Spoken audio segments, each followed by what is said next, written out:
예, 방금 소개받은 서울 동대문도장 전기훈이라고 합니다. 이 깊은 겨울밤 깊은 밤에 이렇게 도의 한 소식을 듣기 위해서 이렇게 늦은 시간까지 함께 하시는 우리 도생님들께 큰 박수를 보내드리고 싶습니다. 함께 하게 돼서 영광이고요. 지금 이제 천지성공 안경전 종도사님께서 저술하신 도전 강독 시리즈 천지성공을 공부하고 있습니다. 앞장에서는 이제 우주의 가을이 오고 있다 이것을 공부를 했죠. 이 한 명제만 해도 참 큰 깨달음이고요. 이번 시간에 공부할 내용은 인간으로 오신 하나님 증산상제님, 이제 하나님이 인간 세상에 오셨다 하는 큰 소식을 한번 이야기식으로 한번 공부를 해보도록 하겠습니다. 앞 시간에 이제 우주의 선천 봄 여름에서 후천 가을 겨울로 넘어갈 때 이 가을 개벽, 가을 천지 개벽이라는 것을 이렇게 넘게 된다 이런 걸 공부를 했는데요. 이 개벽에 대해서 이야기를 한 게 뭐냐 하면 이게 동학입니다. 동학이라고 하면 보통 분들은 여기 계신 분들은 어떤 생각이 드시죠? 동학하면 생각나는 게 동학혁명 인내천, 또 최수훈 대신사, 전봉준 장군, 그 정도. 개벽을 말씀하시는 분 별로 없군요. 가보게요. 맞습니다.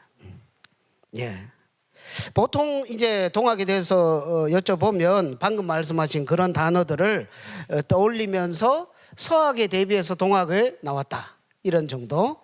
그 다음에 지금 우리 먹고 사는 거하고 동학은 별 관계가 있다 없다?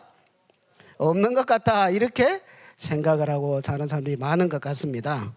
그러나 사실은 이 동학이라고 하는 것은 개벽을 처음으로 약 125년 전에 우리나라에서 그렇게 개벽을 외치고 꿈꿨던 것이 동학입니다. 여기 사진에 보시면 임권택 감독의 그 개벽이란 영화, 연세 드신 분들은 이 영화를 뭐 보신 적이 있을 겁니다. 여기 보면은 이제 이 누굽니까? 이덕화 씨가 이제 해월 최시영 선생 역할을 맡았고, 이분이 전봉준 장군 역을 맡았습니다. 그래서 이 동학의 개벽의 꿈을 꿨다. 사람들은 동학과 개벽을 연결시키지 못하는데, 그래서 이 개벽된 세상을 만들기 위해서 지금으로부터 약 125년 전에 그 농사 짓던 농민들이 다 일어나서 혁명을 일으키고, 이게 실패했습니까? 성공했습니까? 너무너무 안타깝게도 실패를 해서 우리 민족 역사에서 큰 비극에 큰 상처를 남겼죠. 이 동학이 뭐길래 우리 민족 역사에서 크나큰 상처, 큰 비극을 만들었고, 또 인류사를 이렇게 격동의 전쟁사로 이렇게 끌고 나가는 뭡니까? 방아쇠가 되었는가? 이 동학의 의미를 물어봐야 되는데 누구한테 물어봐야 되겠습니까? 동학을 만든 사람한테 물어보면 제일 잘 알겠죠. 동학을 만든 분이 누굽니까? 이분입니다. 이분. 수훈 최재호 대신사. 1824년에 태어나신 경주 땅에 태어나신 분이에요. 이름 없는 한 구도자였는데, 이분이 이 당시에 쭉 이렇게 삶을 살면서 여러 가지 직업도 가져보고, 유학도 배우고, 역철학도 공부도 해보고, 장사도 해보고, 만고풍성을 다 겪으면서 이 삶의 의미, 그리고 백성들의 그 지친 삶, 힘든 삶을 이렇게 겪으면서 이거를 내가 이거 건져주고 싶다, 이런 마음을 품고서 이렇게 구도에 들어가게 됩니다. 여러 차례 이렇게 시도를 하다가 실패를 하고, 마지막에 고향 땅으로 돌아와서, 경주 땅으로 돌아와서 아버지 근암공이 공부하던 경주에 가면 구미산이라는 그 산에 들어가서 내가 여기서 이번에 도를 이루지 못하면 나오질 않겠다. 이런 큰 소원을 품고 이름을 바꿉니다.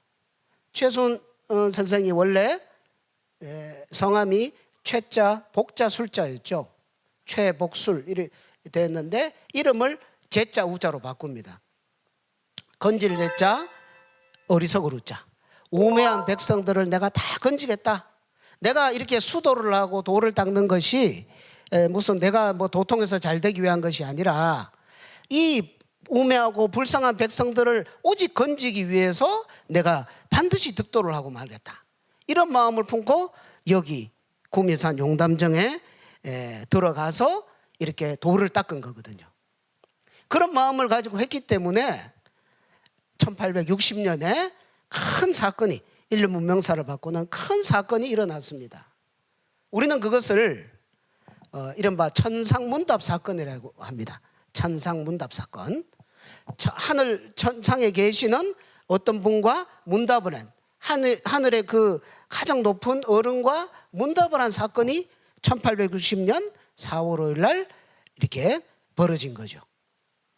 그래 최순 대신사의 그런 뜨거운 구도 열정과 백성들을 건지려는 그 착한 마음, 거기에 감흥을 하셔서 4월 5일 날 하늘에서 큰 음성이 들려옵니다. 호련히 신선의 말씀이 막 이렇게 천둥같이 막 들려오는데 깜짝 놀라서 벌떡 일어났습니다. 그러니까 그 음성이 하시는 말씀이 뭐냐면 세인이 위와 상제언을 여부지 상제야. 세상 사람들이 나를 상제라고 이르거늘 너는 어찌 상제를 모르느냐. 내가 바로 상제다. 너희들이 말하는 상제다. 그 신원을 밝혀주시는 거예요. 그러니까 이제 최수훈 선생이 상제님을 잘 모른다는 것을 알고 있었기 때문에 이렇게 꾸지람을 하듯이 말씀을 하시는 거죠. 그러니까 나중에 최수훈 대신사는 이렇게 기록을 합니다. 나도 상제님을 몰라봐가지고 홍군형이 났다. 너희들도 상제님을 너희들도 어떻게 알까 보냐. 이렇게 이야기를 했거든요. 그러면 상제는 뭐냐? 천상의 하나님이라는 뜻입니다. 제가 하나님이라는 뜻이죠. 제. 자, 여기 갑골문자가 나오는데요. 한자를 만들 때 한자의 원형이 된 것이 갑골문자죠. 한자를 만들 때 저 하늘에 계시는 그 하느님을 우리가 뭐라고 글자로 써야 되냐 이거를 고민을 한 거죠. 그런데 그 고민을 한 결과 하늘에 계시는 하느님을 이렇게 쓰자 이렇게 한 겁니다. 요 보이시죠? 이렇게 쓰자. 그래서 이거를 제라고 읽었습니다. 요 글자는 이렇게 변형이 되었고 이 글자는 하느님이란 뜻입니다. 그렇죠? 이걸 다 잃어버려서 그냥 임금제로 알고 있는 거예요. 임금제는 그 뒤에 파생되어 나온 개념이고 제는 하나님을 말합니다. 그래서 상제는 천상에 계시는 하나님이다. 그러면 천상에는 그 하느님이 계시는데 그 하느님을 경배하고 하느님의 가르침을 받아내리고 하느님을 찬양하고 하는 그런 예식을 수천 년 전부터 이렇게 했거든요. 그것을 이제 천제라고 하죠. 천제. 이 천제 문화가 우리나라를 비롯해서 아시아 또 서양 아메리카 대륙까지 쫙 퍼져 있는데 동서를 포함해서 그리고 수천 년 전을 거슬러 올라가면서 이것은 그 하느님에 대한 경배의식 천제는 지속되어 왔습니다. 가까이에서부터 보면 서울의 그 서울시청 옆에 가면은 그 남아있는 그 원구단이라는 게 있죠. 요게 이제 원형 3단의 원구단이고 요게 위패를 보관하는 요게 뭡니까? 황궁우라고 합니다. 근데 일본 놈들이 식민 지배를 하면서 이걸 싹 없애버리고 요것만 남겨놨어요. 응? 뭐 신의를 없애면 뭐 폭동이 일어날 것 같으니까 요것만 남겨놨어요. 그러면 고종 황제가 대한제국을 선포를 하면서 여기에서 그 황제로의 등극을 여기에서 천제를 지내면서 하느님에게 상제님에게 제사를 지내면서 이렇게 제가 황제가 되었습니다. 이걸 이렇게 고한 겁니다. 여기 보이시죠? 황천상제, 그죠? 거룩한 황자, 거룩하신 하늘에 계시는 가장 높으신 하느님 이런 뜻입니다. 상제님께 그렇게 고한 거예요.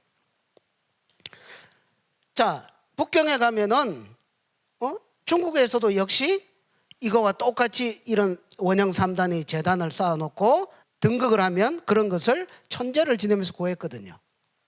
이것은 이제 우리나라는 황공우라 그랬고 중국에서는 기년전이라고 이야기하는데, 여기에도 들어가 보면 위패를 보관하는데 황천상제 이렇게 상제님을 모셨습니다. 상제님 곧 하느님이죠. 하느님에게 그 모든 대사와 국가의 안녕과 백성의 평안을 그렇게 기도하고 고하고 이렇게 했던 거거든요. 자, 좀 더 거슬러 올라가면 단군 할아버지 때, 그러니까 지금부터 4300년 전에 그 마리산 참성단, 지금 강화도에 있죠. 인천 옆에 마리산이라는 산 전체를, 산을 하나의 큰 제단으로 삼고 그 산 꼭대기에다가 상제님께 천제를 올리는 이 제단을 만들어서 이렇게 천제를 봉행을 했습니다. 또 더 거슬러 올라가면 지금으로부터 한 5,000년, 한 5,500년 전에 저 만주 땅에서 이제 발굴이 된 유적을 보면, 그죠? 우리가 홍산 문화라고 하죠. 어마어마하게 방대한 유적들이 발굴이 되었는데, 그때 사람들이 5,000년 전, 5,500년 전 사람들이 이런 제단을 만들어서 하늘에 천재를 모셨다 하는 것이 다 발굴이 되어 있습니다. 아까 그죠? 서울시청 옆에 있는 거기나 북경공원에 있는 거나 똑같은 모양이죠.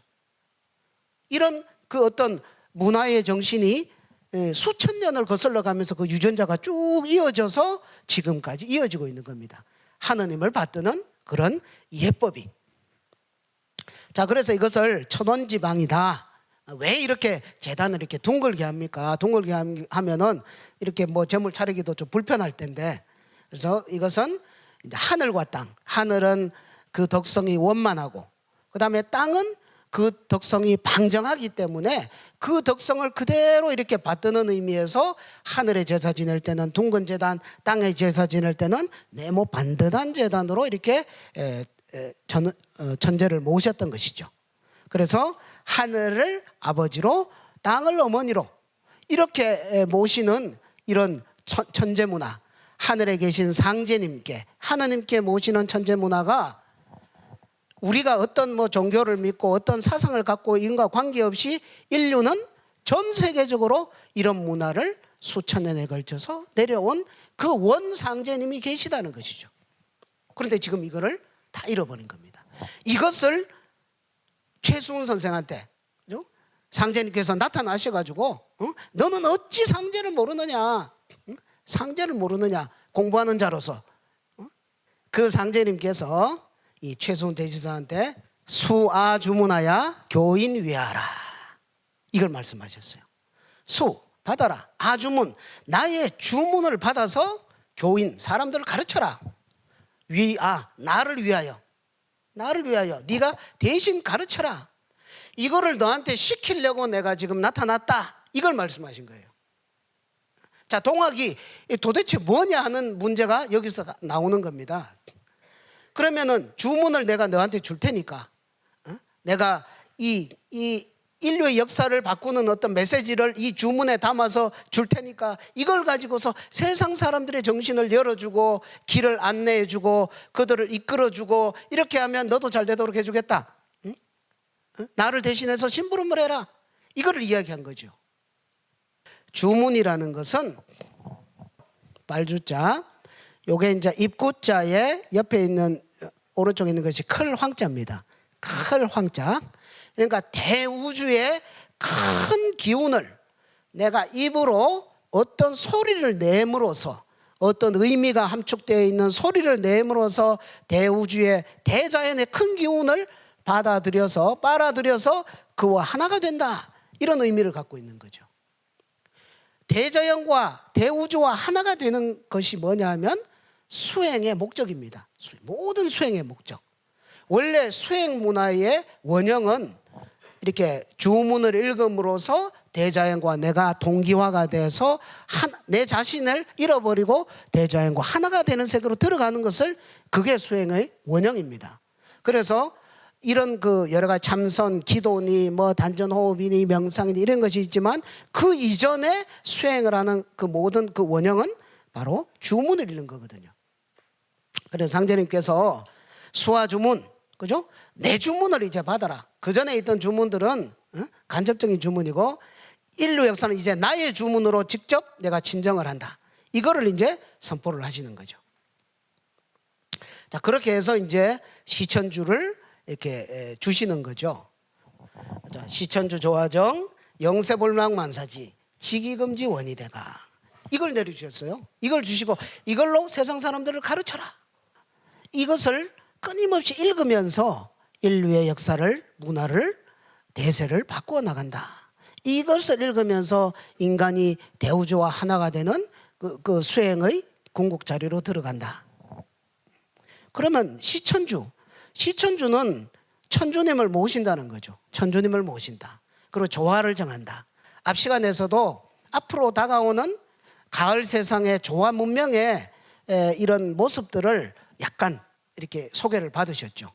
정말 우리가 상상하기 힘든 더 큰 조화의 세계가 앞으로 열린다.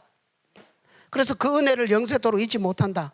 그래서 지기, 하나님의 그 성령 기운을 지금 듬뿍 내려주시기를 원하옵니다. 이런 뜻을 가지고 있는 주문이죠. 자, 그러면 시천주는 천주님을 모신다. 그런데 아까는 상제님이라 그래놓고 이번엔 왜 천주님입니까? 그렇죠? 뭐 시, 상제, 조화정 뭐 이렇게 하면 될 텐데, 시천주님이죠. 그러니까 천주라는 말은 천지의 원주인이다 이런 뜻이고요. 상제님이라는 말은 천상의 하느님이죠.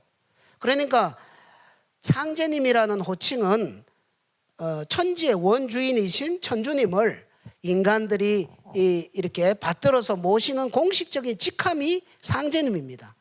인간들이 제라고 해서 상제님이라고 해서 모시니까, 야, 내가 너희들이 모시는 상제다. 그런데 내 본래 신호는 뭐다? 이 천지의 원주인이다. 그래서 우리는 이 동학의 그 천상문답 사건을 통해서, 아, 이 천지의 원주인을 한 분이 계시구나. 그분의 호칭이 여러 가지가 있지만 그분의 공식 직함을 상제님이라고 불렀구나. 그래서 상제 문화를 만들었구나 하는 이런 것을 정리를 해야 되겠습니다. 그래서 이 동학의 동경대전의 첫 구절이 이겁니다. 첫 구절이 최송대지사께서 천주님, 상제님을 체험하고 난 다음에 도를 통했어요. 그러고 나서 내가 동경대전 그걸 물론 후세 사람이 기록을 했지만 그 첫 이야기가 뭐다? 이 천지에는 천지의 주인이 계신다. 이걸 첫 구절을 이걸 썼어요. 여기 보시면 사시가 성하고 쇠함이 옮기지도 아니하고 바뀌지도 아니하니 이 또한 천주님의 조화의 자취가 천하에 뚜렷한 것이로되 어리석은 사람들은 비와 이슬의 혜택을 알지 못하고 무의외화로 알더니 저절로 되는 줄 안다. 그게 아니다. 이 천지에는 원주인이 계신다. 이거를 깨우치라고 제일 첫 번째로 역설을 했던 겁니다. 자, 그 다음에 이제 그 상제님께서 최순대지사한테 여적 오자 위아호 부야, 너는 나를 아버지라 부르도록 해라. 아버지라 부르도록 해라. 너는 내 아들이다. 이 모든 인류가 나의 아들이다. 그리고 너는 특별한 아들이다. 그래서 상제님께서 또한 천지의 원주인이시면서 모든 인류의 아버지 하나님이라는 것을 또 말씀을 해주시는 겁니다. 자, 그 다음에 이제 최순대지사한테 이제 심부름을 시켰죠. 주문을 내려주고 이 주문 가지고 전 인류를 가르쳐라. 그런데 이 일이 거기에다가 이제 덧붙이신 말이, 내가 지금 너한테 심부름 시키는 이 일이 개벽 후 5만 년에 네가 처음이다. 이걸 말씀하셨어요. 아까 우리 앞 시간에 배웠죠. 이 우주는 12만 9,600년을 한 주기로 돌아가는데 지금으로부터 5만 년 전에 우주의 겨울철에 얼음이 싹 녹으면서 따뜻한 봄이 오면서 양의 기운이 오면서 그때 지금 현생 인류가 출발을 했습니다. 그걸 봄개벽, 선천개벽이라 하죠. 그 개벽 후 5만 년 만에 네가 처음으로 인류 역사상 가장 중요한 심부름을 네가 지금 맡는다. 그게 뭐냐? 망고 없는 무국대도 이 세상에 날 것이니. 무국대도가 앞으로 나온다. 무국대도. 무국이란 말은 어렵죠. 어려운 말이죠. 뭐 공부를 많이 하신 분은 아시겠지만 그 숫자로 말하면 10, 그죠? 모든 수를 다 포함하고 있는 수, 완성된 수, 그냥 활짝 다 열린 수, 이 10무국이라고 하죠. 무국은 그런 경계를 무국이라고 합니다. 그런 큰 도가 나온다. 그래서 그 도는 바로 상제님의 도죠. 이 무국대도를 닦아내니 이 도는 5만 년을 간다. 무슨 5만 년? 지금까지 살아온 5만 년이 아닌 앞으로 살아갈 5만 년을 이게 간다 이거예요. 이 무국대도가. 그래서 동학 교도들은 우리는 앞으로 머리띠에다가 5만 년 수운, 5만 년의 운수를 받는다. 그래 계백을 열어서 운수를 받는다라고 이렇게 머리띠들 띄우고 죽창 들고 이렇게 혁명을 했지만 준비가 되지 않아서, 그죠? 이런 대자연의 여건이 성숙하지 않아서, 때가 되지 않아서 결국 실패하고 무참하게 사륙을 당했던 것입니다. 자, 그 다음에 유도불도 누천년의 운이 역시 다 했던가? 유불선 기독교 이 선천 종교가 지금까지 인류를 잘 가르치는 선생님 노릇을 잘 해왔지만, 그죠? 이제는 그게 운이 다 했다. 에너지가 다 해서 인류가 그 말을 이제는 듣지를 않는다. 이제는 완전한 도, 그죠? 종교의 시대는 끝났다. 이제는 무국대도의 시대가 와야만 하는 때가 되었다. 이것을 또한 역설을 최순 제자께서 하고 있습니다. 그래서 앞으로 이 다시 개벽, 그죠? 5만 년 전에 있었던 개벽이 아니라 이제 목전에 닥쳐서 열릴 그 개벽의 세상을 이제 준비를 해야 된다라는 것을 최순 대진사가 대도통을 하고서 이것을 이렇게 가르쳤던 것입니다. 이제 종교의 시대가 끝나고 무국대도의 시대가 도래를 했는데, 그러면은 지금까지 오던 이런 선천 종교들은 어떻게 되는 겁니까? 불교는 석가모니 부처님께서 득도를 하시고 나서 인간이 보니까 그죠, 뭐 그냥 쳇바퀴 돌듯이 그렇게 돌고 허덕거리면서 벗어나지 못하니까 이 마음을 견성을 해서 이렇게 성불을 해라. 이 마음법을 이렇게 설하셨는데 그걸 3,000년 동안 해왔단 말이에요. 그런데 3,000년을 했는데 별로 수확이 크지 않아요. 그죠? 그래서 앞으로 3,000년 뒤에는 새 부처님, 미륵 부처님이 오신다. 그 오시는 때는 언제냐? 말법 시대가 온다. 말법 시대가 되면 전쟁도 일어나고, 그죠? 1월 성신도 막 흔들리고 온갖 역병이 창궐하고, 이때에 누가 오시는데, 큰 부처님이 오시는데, 그분은 어디에 계시는 분이냐? 차처지명은 도솔타천이요. 그분이 계신 곳은 도솔천이란 하늘이다. 도솔천이란 하늘에 금, 차, 천주지명활 미륵이니, 그 도솔천의 천주님의 이름이 뭐다? 미륵이라고 한다. 그분의 이름이 미륵이다. 그러니까 그분한테는 여당 귀해라. 너희들은 당, 마땅히, 그죠? 반드시, must, 귀해야 된다. 그분한테 귀를 해야 된다. 이거를 마지막으로 유언, 결론으로서 진리 명령을 내리고 가신 거거든요. 이게 불교의 결론입니다.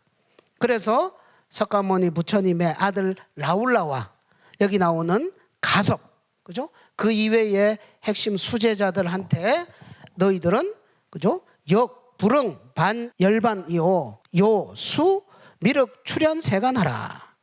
지금 열반에 들지 말고 그 미륵님이 세상에 출현하거든 그분의 도를 받아서 그분한테 귀의를 해서 해야지 궁극의 도통 세계로 들어간다. 이것을 결론으로 남겨놓고 가셨습니다. 자, 그럼 기독교는 한번 볼까요? 예수님은 뭘 말씀하셨냐?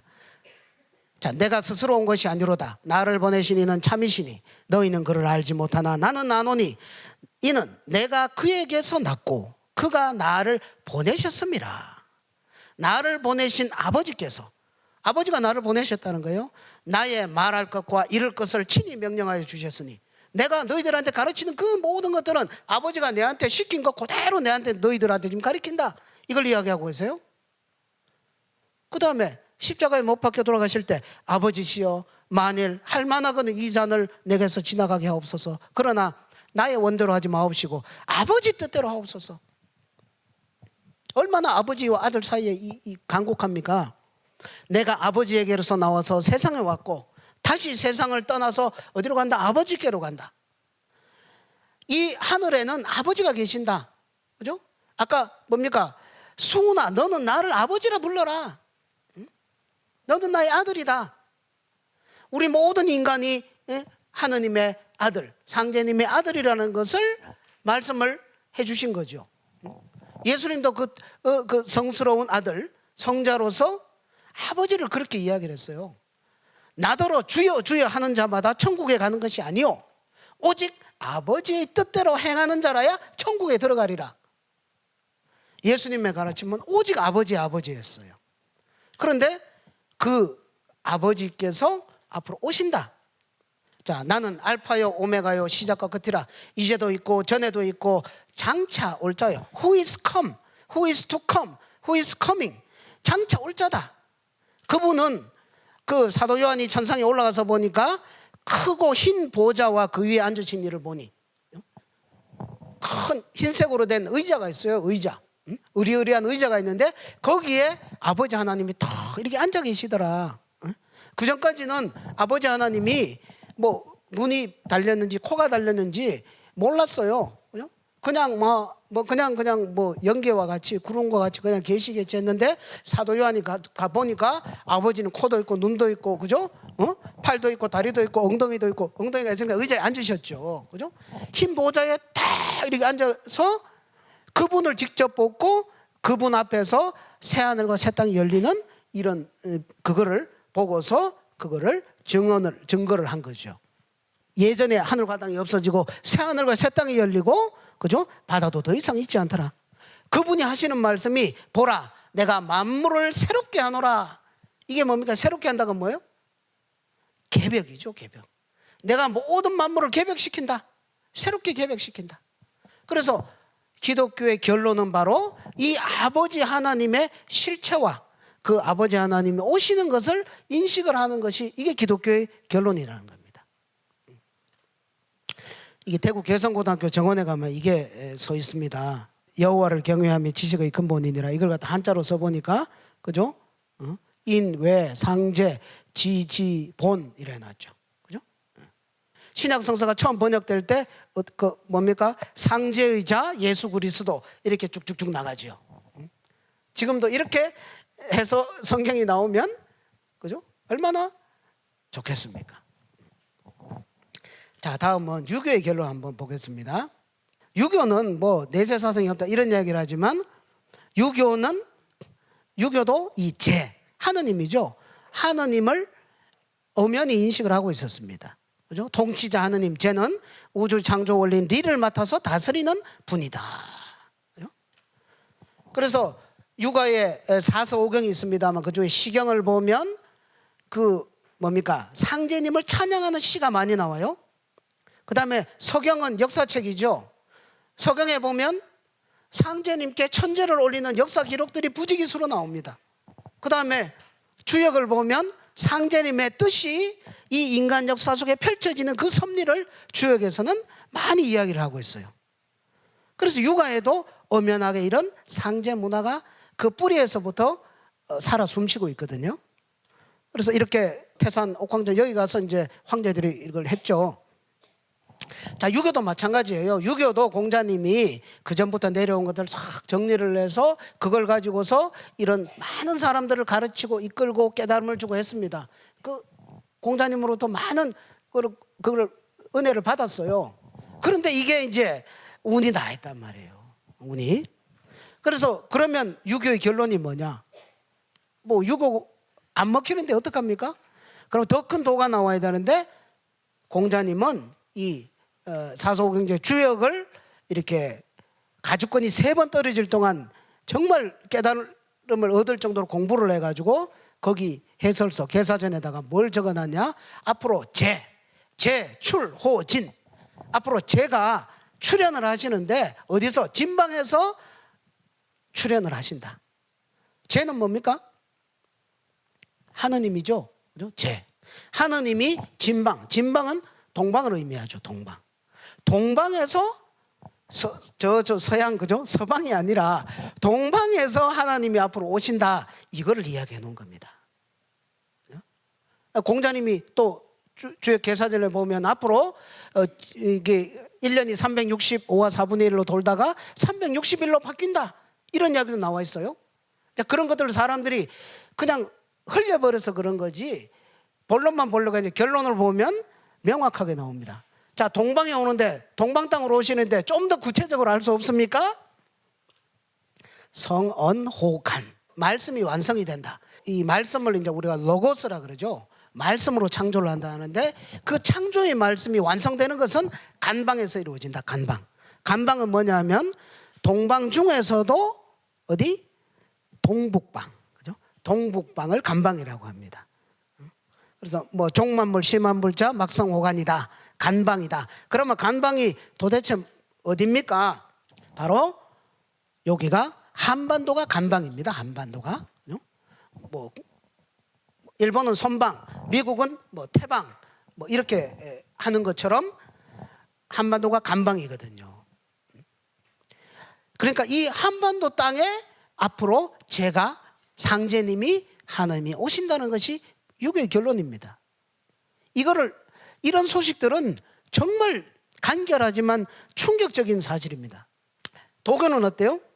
도교에는 이 우주에는 34천이 있는데 그 중심을 대라천이라고, 거기에 이 우주를 다스리는 옥황상제님이 계신다. 그래서 여동빈이란 신선은 그 옥황상제님은 어디 계시냐? 정확하게 중심에 계신데 그 중심 하늘이 뭐다? 제 도솔 능소천궁이다. 이렇게 자기 여조 20에다 남겨놨어요. 자기가 대신선이 돼가지고 천상의 하늘나라를 쫙 둘러가 보니까 이 우주를 다스리는 옥황상제님, 지존하신 분이 계시는데 그분은 이 우주의 중심 하늘인 도솔천에 계신다. 아까 도솔천은 뭐라고 그랬습니까? 어디? 불가에서 미륵부처님이 계시는 그 하늘이죠. 미륵부차 천주지명왈 미륵이라고 그랬죠. 그 도솔천의 천주님을 미륵이라고 한다. 그럼 뭡니까? 옥황상제님이 곧 도솔천 천주이신 미륵부처님이라는 거죠. 아까도 제가 말씀드렸죠. 그죠? 하느님의 호칭은 여러 가지일 수밖에 없다. 그죠? 아버지의 호칭도 여러 가지일 수밖에 없다. 그러나 오직 그 한 분이라는 이것이 정리가 될 때 큰 깨달음을 얻게 되고 집안의 모든 문제가 정리가 되고 기강이 바로 잡히고 역사의 새로운 문이 활짝 열린다는 겁니다. 자, 그러면 지금까지 성자들이 그랬죠. 전부 다 아버지가 나를 보냈고 내가 선생님이다 이런 이야기를 했는데 아버지 명을 받고 왔다는데, 상제님은 내가 스스로 왔다. 시천주, 그죠? 내 천재의 원주인인 나를 제대로 이제 너희들이 이제 직접 모시는 우주사적인 사건이 일어나니까 너희들 준비해라. 최소한 너 가서 열심히 홍보를 해라. 많이 알려라. 그래야지 되잖아요. 대통령이 가는데 미리 의전팀들이 다 가서 다 깔아놓잖아요. 그런 것처럼 그 역할을 했다 이거죠. 그러면 이 시대에 우리는 어떻게 해야 되느냐? 과거 성자들을 한테만 매달려 있을 것인가? 아니면 천주님의 무국대도를 이렇게 제대로 받아야 될 것인가? 하나님을 우리가 신이라 그러죠. 신인데 우리 선조들은 신을 신이라고 부르지 않고 반드시 어떻게 했다? 이렇게 불렀습니다. 뭐라고? 삼신이라고 불렀습니다. 이것도 생소하죠. 삼신이라 그러면 저희 장모님이 이렇게 제 집사람 애를 가져서 장모님이 이렇게 청소를 떠놓고 네 삼신님 이렇게 기도를 하시더라고요. 삼신님. 그러니까 삼신이 그냥 애를 타내려는, 그죠? 자식 타내리는 그런 존재로 대부분 알고 있습니다. 그러나 그것은 신의 아주 일부분에 불과한 것이고, 신이 하느님이 하는 일의 일부분에 불과한 것이고, 그리고 하느님의 일을 이렇게 조상님이 대신하는 거거든요. 왜 신을 하느님을 삼신이라고 불렀냐? 여기에 우리 선조들이 하느님에 대한 위대한 깨달음이, 정말 위대한 깨달음이 여기에 들어 있습니다. 그러면 하느님이 세 분이란 말이냐? 저 삼신이라 그러면 결코 그렇지 않죠. 응? 삼신은 일신이다. 그죠? 신은 한 분이에요. 그죠? 제일 어른은 한 분이에요. 그런데 그 한 분을 반드시 삼이라는 수식어를 붙여서 삼신님, 삼신하느님, 삼신상제님 이렇게 불렀다는 거예요. 왜 그렇게 불러야만 되느냐? 하느님은 세 가지 속성을 가지고 있다 이거예요. 만물을 낳는 본성을 갖고 계시고, 만물을 기르는 본성을 갖고 계시고, 만물을 다스리는 본성을 가지고 있다. 하느님은 본능적으로 이걸 하신다 이거예요. 응? 내가 하느님인데, 그죠? 뭐 만물 귀찮다, 필요 없다. 그거 낳아봐야 속만 썩이고 필요 없다. 그게 아니고 하느님 자체가 만물을 낳으려고 하고, 그 낳은 만물을 기르려고 하고, 그 낳은 만물들의 질서를 부여해서 다스리려고 하는 그런 본성을 갖고, 그런 덕성을, 그런 창조성을 갖고 계시기 때문에 하느님을 반드시 삼신 하느님이라고 불러야 된다 이겁니다. 이게 우리 조상들의 하느님에 대한 위대한 깨달음이거든요. 이거를 알아야 되거든요. 그 다음 두 번째, 이 하느님이 만물을 낳는 조물주, 무형의 조물주입니다. 무형. 신이 모습이 없잖아요. 무형의 조물주인데 하느님이 자기 모습을 드러내줘야 된다 이거죠. 그러면 인간들이 하느님을 체험하고 이렇게 하느님을 깨닫고 이렇게 하려면 하느님을 인식할 수 있도록 모습을 드러내 주셔야 되는데, 어떻게 드러내 주시느냐? 하늘과 땅과 인간, 이렇게 세 가지 모습으로 하느님 당신님의 모습을, 무형의 모습을 드러내 주신다는 거예요. 그래서 하늘을 가만히 보면 하늘도 정말 살아있는 하늘 하나님이구나, 땅도 살아있는 땅 하나님이구나, 인간도 인간 하나님이구나, 이걸 깨닫는 겁니다. 그래서 삼신은, 하느님은, 그죠? 한 분이신데 당신님의 모습을 세 가지로 모습으로 드러내 주시기 때문에 반드시 삼을 앞에다가 붙여야 된다. 신이라고 하면 안 된다 이겁니다. 그래서 우리 조상들은 오직 삼신, 삼신님, 삼신상제님, 삼신하나님 앞에 삼신해서 삼신문화가 그렇게 왔어요. 그런데 이게 다 없어져 버리니까 삼신하면 그냥 애 놓는 신, 지금 이러고 있는 겁니다. 문화적인 큰 각성을 해야 됩니다. 두 번째, 이것도 우리가 또 하나 넘어야 될 산이에요. 하느님이 두 얼굴이 있다. 조금 전에 삼신이라는 거죠. 삼신은 한 신이잖아요. 한 신인데 삼을 붙여 삼신. 삼신은 무형의 조물주예요. 그 조물주는 조화, 교화, 치화의 본성을 갖고 있습니다. 그런데 이것을 이제 원신이라고 어려운 말로 이야기합니다. 원신. 그 근원이 되는 신이다. 그런데 이렇게 조화, 교화, 치화로만 가면 우리가 기도를 해요. 삼신님께 기도를 합니다. 기도를 하는데 뭐 이렇게 큰 틀의 기도를 하면 좋겠지만, 기도를 하다 보면 사사로운 거, 짜잘한 거 막 이렇게 할 수 있잖아요. 어떨 때는 화가 나가지고 이럴 수가 있습니까? 상제님, 이렇게 이 세상이 불의할 수가 있습니까? 이런 기도도 막 하게 되죠. 그러면은 무형의 조물주 삼신이면은 거기엔 답이 없어요. 우리의 기도를 들어주시고, 인간 역사의 정의를 직접 바로잡아 주시고, 효녀 심청이가 바다에 풍덩 빠지니까 용왕한테 직접 명을 내려가지고, 야 용왕, 당장 효녀 심청이를 물 한 방울 안 튕기게 제대로 모셔라, 이렇게 직접 천명을 내려주실 수 있는 것은 바로 인격적인 통치자로서의 그런 인격적인 하나님이라야만 그게 가능하거든요. 그래서 하느님도 음양의 두 얼굴을 갖고 계신다. 그죠? 이게 우리 조상님들의 위대한 깨달음입니다. 단군세기 서문에 보면 이게 나와요. 행초 이함 선생께서 우리 조상님들이 하느님을 어떻게 불렀냐? 삼신일체상제라고 불렀다. 이게 하느님의 공식 호칭이다. 이렇게 정의를 해놨습니다. 여기 나오는 삼신은 얼굴 없는 무형의 조물주 삼신이에요.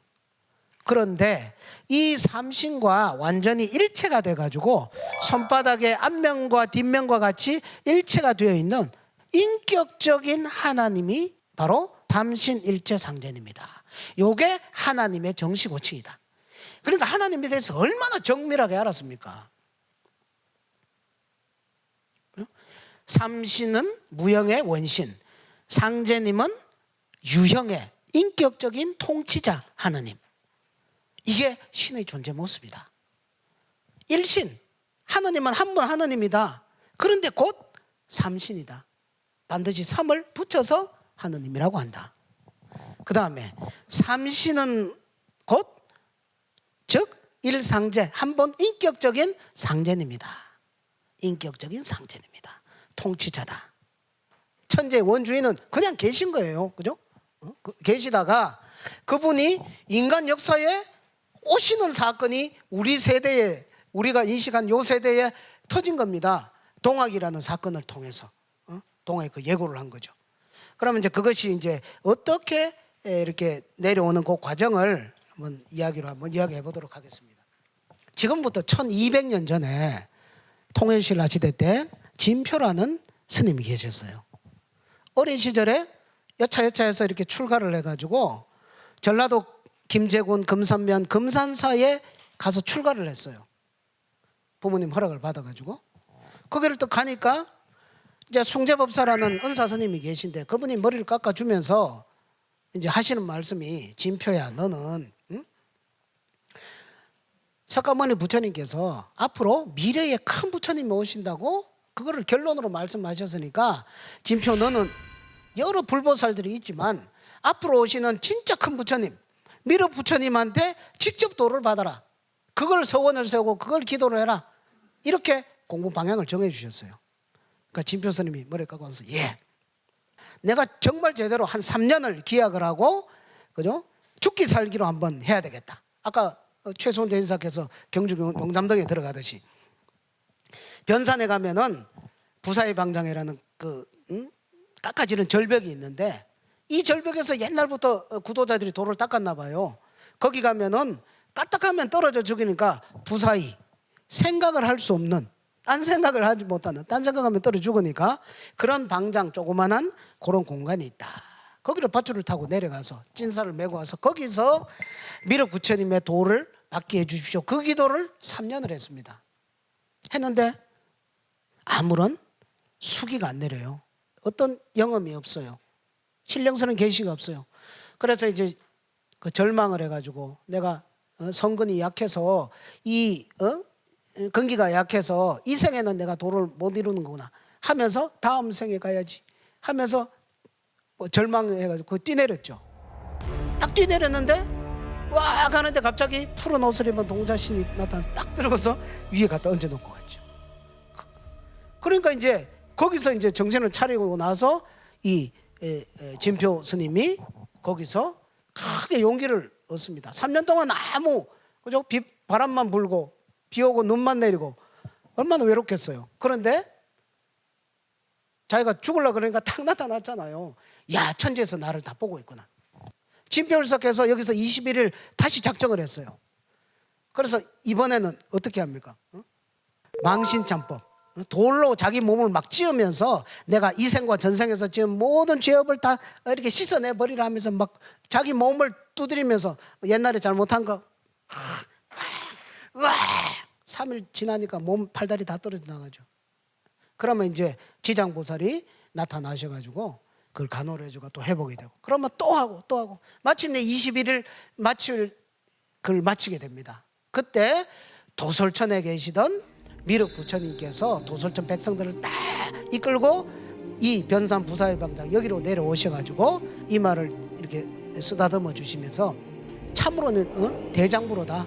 내가 한 손가락을 튕겨서 수매산을 무너뜨릴 수 있으나 너의 마음은 오직 불퇴전이다. 불퇴전. 그죠? 하나의 서원을 세우면은 물러서지 않는 그 마음. 그죠? 상전이 무국대도는 그렇게 닦아야 됩니다. 그냥 뭐 정선도 이야기 좀 듣고 들어와가지고 뭐 조금 하다가 그죠?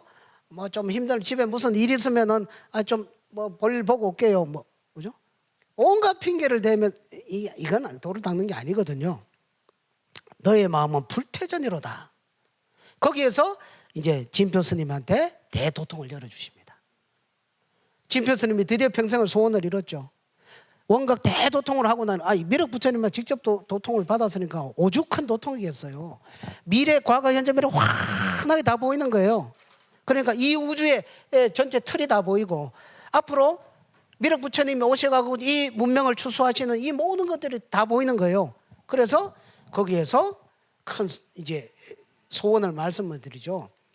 이 우주가 돌아가는 걸 보니까 앞으로 여름 가을이 바뀔 때는 큰 환란의 때에 바로 미륵 천주님께서 오신다는 거, 필연적으로 오실 수밖에 없다는 것을 알고 나니까 그때 되면은, 그죠? 그때 되면은 이 동방 땅에 와 주십시오. 저도 다시 인간으로 태어나든지 어떻게 하든지 해서 같이 멋지게 큰 우주사회적인 일을 해보고 싶습니다. 그러니까 미륵 부처님께서 좋다 허락을 해주시죠. 그러면 그 증표로 네가 지금 본 나의 모습, 그러니까 미륵 천주님의 그 모습이 그냥 금빛 찬란한 법신으로 어마어마하게 그냥 하늘에서부터 땅까지 이렇게 있으니까 그 큰 법신을 보여주시고 이대로 불상을 세워라. 그게 증표다. 그래 약속을 딱 하시고 진표 스님이 이제 미륵 부처님 올라가시고 그 도솔천의 구도자들도 그걸 참 얼마나 박수를 쳤겠어요. 그래 진표 스님이 이제 자기가 출가했던 그 금산사로 다시 내려옵니다. 거기 내려와서 그 금산사 터에 연못을 메꿔 가지고 여기에다가 그 미륵불상을, 찬란한 금미륵불상을 이렇게 세우게 되거든요. 그런데 이거를 세울 때 아주 중요한 에피소드가 있는데 그 전에 있던 모든 부처님은 연꽃 위에 이렇게 앉아 계시거든요. 연꽃 위에. 그죠? 저래 가면 연꽃 연등 달죠.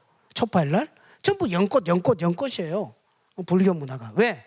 석가모니 부처님의 상징물이, 석가모니 부처님 도의 상징물이 연꽃이기 때문에.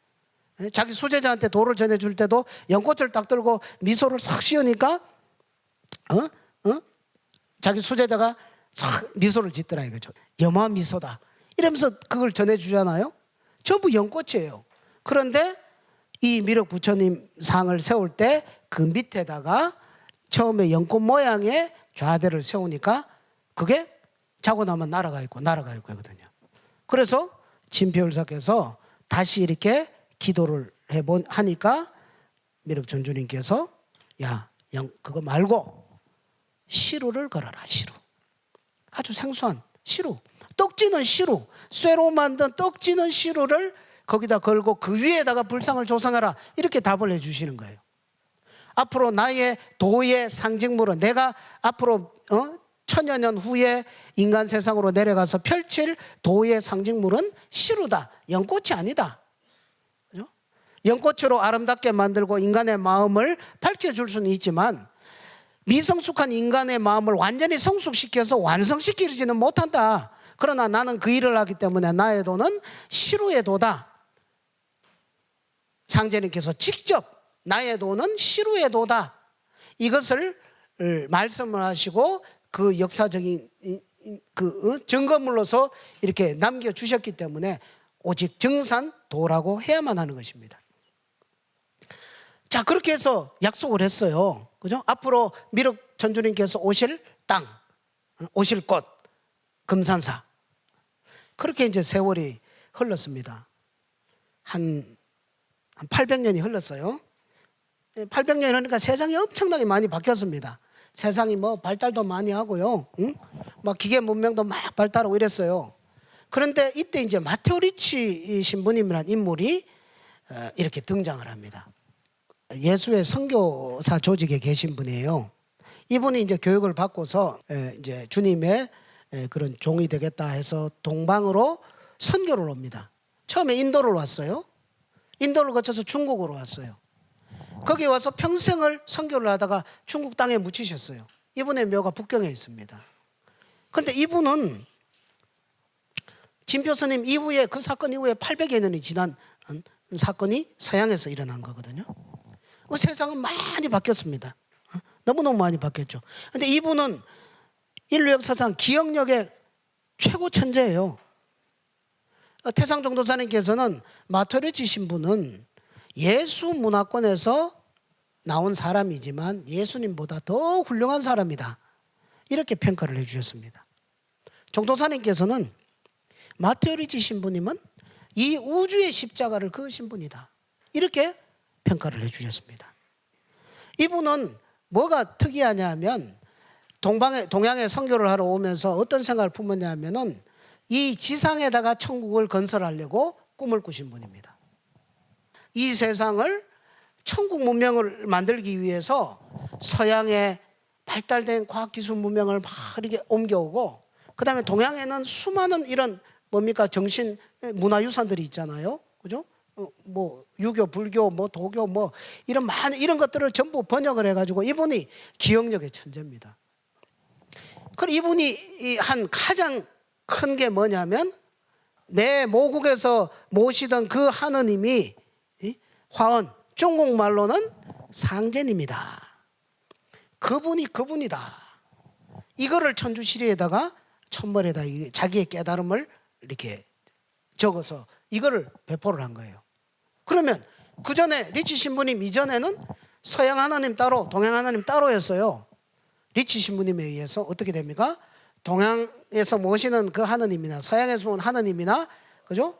이 세상은 한 하나님의 통치하에 품 안에서 다 돌아가는구나, 이거를 인류 역사 속에 처음 열어주신 겁니다. 그렇게 해서 인간 세상을 막 이렇게 천국과 같이 만들려고 이렇게 노력을 하니까 거기에 힘입어서 인간의 현대 문명이 급속도로 발전을 하게 되었다. 그래서 이제 인류 문명이 막 산업혁명이 일어나고 막 발전을 했어요. 그런데 인간들이 못돼져 가지고 그런 걸 가지고서 총 만들고 칼 만들고 전쟁하고 이런 걸 하니까 천상 정점 꼭대기에 계시는 그 상제님, 그 천주님께 가서 이제 저희들의 힘으로 안 되니까 이거를 좀 제발 바로 잡아주셔서 직접 오셔야 됩니다. 방법이 없습니다. 이렇게 탄원을 하니까 상제님께서 거기서 허락을 하셔가지고 리치 신부님을 앞세워가지고 이제 서양 기독교의 심장부인 이 바티칸 대성당, 그죠? 여기 청계탑, 그 교황께서 그 미사 보는 그 청계탑 여기 있죠. 여기에 처음 내려와서 서양을 둘러보시고, 그 다음에 보니까 이미 이제 서양이 이제 신에 대한 이런 것들이 너무 무너져가지고 도저히 안 된다. 동방으로 가야 된다. 그래 동방으로 이렇게 옮겨 오시게 됩니다. 옮겨 오시는데 거기서 뭐예요? 그 전에 누구? 진표율사와 약속을 했던 그곳. 내가 진표와 큰 인연이 있느니라 하시면서 결국 금산사로 오셔가지고 거기에 상제님의 성령이 이제 거기에 임하시면서 거기에서 30년을 계시면서 이제 이 세상에 인간의 몸을 쓰고 나갈 준비를 하시는 거죠. 그때 상제님께서 인간 몸을 쓰고 나가는 그 소식을 알리기 위해서 쭉 물색을 하던 중에 누가 열심히 돌을 닦고 있었어요? 최수훈이라는 순수한 열정적인 구도자가 그 최수훈 대인사한테 나타나셔가지고 앞으로 내가 이 세상에 나가는 것을 알려라, 이것을 상제님께서 심부름을 시키신 겁니다.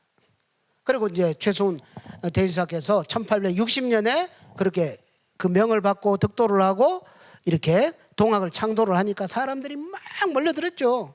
그러니까 조정에서 저 이상하다, 잡아들여라. 응? 한번 잡아들였다 풀어줬다 그 다음 또 잡아들여가지고 거기서 이거 도저히 안 되겠다. 응? 이것도 천주쟁이 서학하고 비슷한 거구나. 이래가지고 사형을 시킵니다. 그죠? 대구 가면 사형을 시키는데 거기에 여러 가지 일화들이 있죠. 응? 처음에는 뭐 목이 안 잘려서 뭐 그렇게 해서 이제 최수 대지사께서 천명이 당한 걸 아시고 상제님께 청수 올리고 기도를 하고 나서 이렇게 그 칼을 받으셨다. 그런데 최수훈 대지사께서 이렇게 칼을 받기 전에 마지막으로 유언처럼 남기신 말이 뭐다? 그죠? 그 무국대도, 하나님의 무국대도, 그 무국대도가 더디도다 8년이 더디도다. 이걸 유언으로 남기고 가신 겁니다. 18년이 더디도다. 그 앞으로 무국대도가 나온다. 그 하나님의 대도가 나온다 했는데 그게 1864년에 최순 대사께서 돌아가시고 8년 뒤인 1871년에 바로 이 우주의 하느님, 원 하느님, 그분이 인간의 몸을 쓰시고 인간 세상에 직접 오시게 되는 겁니다. 야, 오늘 여기 계신 분들은 이 우주의 비밀 큰 두 가지를 오늘 공부하신 겁니다. 태상종 도사님께서 그런 말씀을 하시죠. 사람으로 태어나서 이 세상 둥글어가는 틀은 알고 죽어야 귀신값을 한다. 그런 말씀도 하시죠. 진리를 아는 귀신과 모르는 귀신은 다릅니다. 그죠? 이 세상이 어떻게 돌아가는지를 알고 살아야 된다. 그런 말씀을 하십니다. 앞 시간에 그걸 배웠고, 이번에는 이 우주의 그 근원이 되시는, 이 우주를 모두 다스리시는 그 참 하나님, 원 하나님, 원 상제님, 그분께서 이러이러한 과정을 통해서, 이러이러한 연유로 해서 하필 대한민국, 내가 사는, 우리가 사는 이 대한민국, 이 땅에 150여 년 전에 인간으로 오셨구나. 오셨는데 어디? 공자님이 예고한 간방 땅, 그죠? 간방 땅, 대한민국. 그 중에서도 전라도, 그죠? 전라도에 가면은 삼신산이 있습니다. 변산, 방장산, 두승산, 호남에 삼신산이 있거든요. 그 삼신산은 뭡니까? 삼신 하느님을 오시도록 준비하고 있는 산이 삼신산이죠. 그죠? 이제는 삼신이 애 받는 신이 아니라는 것은 이제 아실 겁니다. 그죠? 진정한 하느님을 깨닫는 말이니까 그 삼신산 아래에 시루산이 있고, 시루산, 이거 시루산 정산이죠. 시루정, 무국대도의 상징물 시루. 그 시루산 아래에 객망리가 있습니다. 객망리, 객, 손님 객자, 망, 기다릴 망자. 손님을 기다리는 마을. 손님을 기다리는 마을. 이 우주에서 가장 큰 손님을 기다리는 마을이, 아니 대통령이 오는데 준비를 하고 있어야 될 거 아닙니까? 하물며 하나님이 오시는데 지상에서 준비를 하고 있어야죠. 그냥 막 오십니까? 아니죠. 하나님은 이 우주의 제일 넘버 원인데, 그죠? 성씨도 어떻게 합니까? 인류 역사 속에서 가장 오래된, 현존하는 최고 오래된 그 성씨로 집안을 택해서 나는 천하의 예의상 둘째가 될 수 없느니라.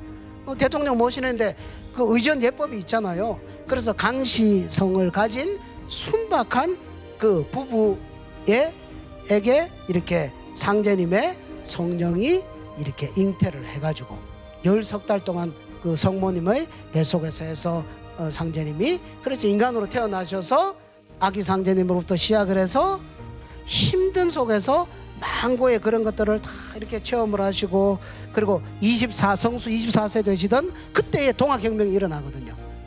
그래서 이걸 계기로 해서 상제님께서 직접적인 광구천의 뜻을 품으시고, 그 다음에 이 세상을 건지기 위해서 3년을 유력을 하시고, 불쌍한 사람들 건지기 위해서 마지막으로 모악산 대원사 칠성각에 들어가셔서 21일 동안, 그죠? 인간의 몸을 쓰고 오셨으니까, 그죠? 이 인간의 한계를 모두 극복하고 천지를 다 통치할 수 있는 그런 법신을 회복하시고, 그리고 인간에게 본래 그 신으로부터, 삼신으로부터 받은 그 인간의 그 잠재된 것을 다 이렇게 회복할 수 있는 그 길을 시범적으로 다 보여주시는 게 상제님의 수도 과정이거든요. 그래서 예로부터 도통에는 상통 천문과 하철진이 있었다. 그러나 중통인에는 지금까지 없었다. 인간에 관련된 그 모든 것을 다 끌어낼 수 있는 궁극의 도통은 없었다.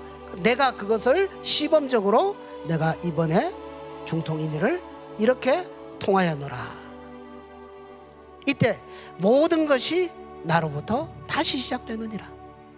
상제님의 대도를 만나셔갖고 지금까지 했던 거, 저도 도장에서 많은 분들이 이야기해요. 왜 내가 이제서야 정산도를 만났던 거, 너무너무 안타까워. 왜 제가 이렇게 늦게 만났을까요? 연세 드신 분들 하시는 말씀이 그거예요. 상제님을 실존했던 역사 속에 그 하나님을 우리가 직접 모시고 있다는 것은 기적과 같은 일이고요. 우리가 저 뭐 다른 나라 어디 뭐 아메리카, 아프리카 이런 데 태어났으면 꿈도 못 꿀 그런 복을 받아가지고 이 정산도에 이 자리에 앉아 있는 거거든요. 공자석가 예수는 내가 쓰기 위해 내려보냈느니라. 성경세계는 내가 건설하나니 나는 옛 성인의 도나 옛 가르침으로 하지 않는다.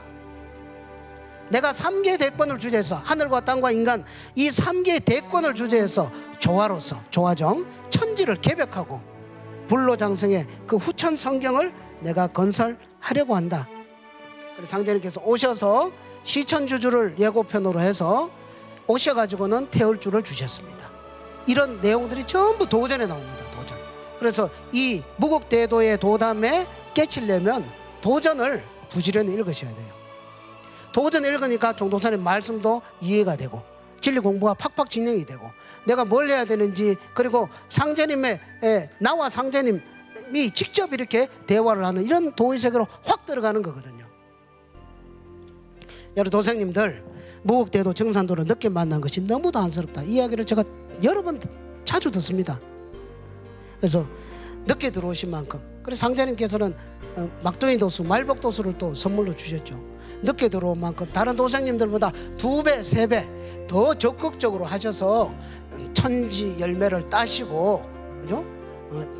천지를 성공을 하는 그런 구도자로서 꼭 성공을 하시기를 간절히 진심으로 축원을 드리면서 제 말씀을 마치겠습니다. 장시간 경청해 주셔서 감사합니다.